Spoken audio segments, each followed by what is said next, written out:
and lecture young people about what they should do, as if it's a kind of detached morality. You should be good because being good is the right thing. You know, it's like an abstract call to duty, and there's something in that. I don't want to be cynical about that, but that's not the core issue.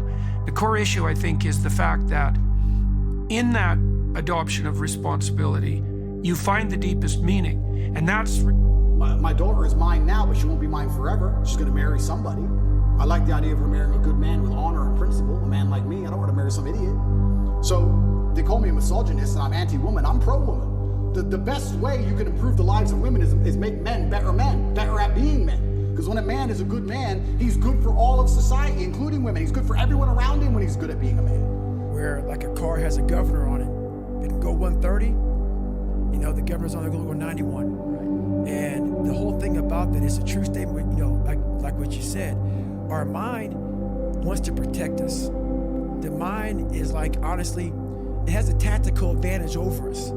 It knows our deepest, darkest fears or insecurities. It knows where we start to feel, we start getting that doubt creeping that says, hey man, you know what man, maybe this isn't good. Let's go back home to the wife. Let's go back home to the kids. This is not comfortable.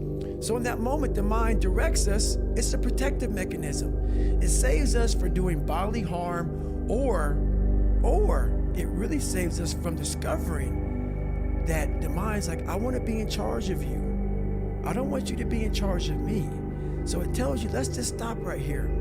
But once you start breaking through that barrier and start breaking down that governor that you've put in your mind, because we forget we are in control of our mind. We believe it's the other way around. No, we put in our minds what we should do, but we believe our mind is telling us, it's giving us all this feedback. We have to reprogram it and tell us, no, we're good. We're good, this sucks, but it's okay. That ideology, where history, eventually a group of men stand up and say, yeah, listen, we've had enough, this is not gonna be happening.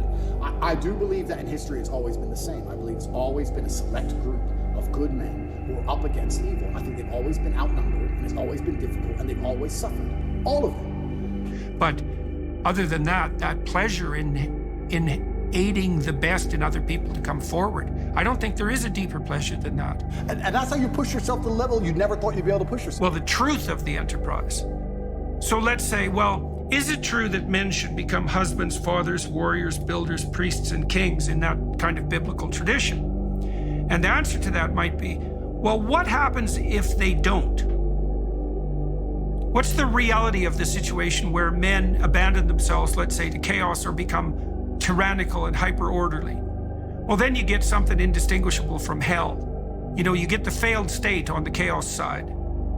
Or you get the Tower of Babel on the other side. And there's abdication of responsibility in the Tower of Babel too. You know, the Soviet men, people under totalitarianism, they don't manifest their own destiny. They don't tell the truth. They don't take their place in the world.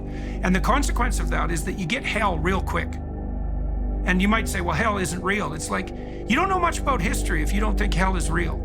And you also don't know much about history if you can't see the connection between the abdication of individual responsibility and the generation of hell, and very quickly too. So, you know, when we're talking about a reality that transcends the merely historical, we could point to the pragmatic. It's like, well, what happens in the absence of virtue? Well, you don't get freedom, you know, whim pursuing freedom. And even if you did, you wouldn't want it.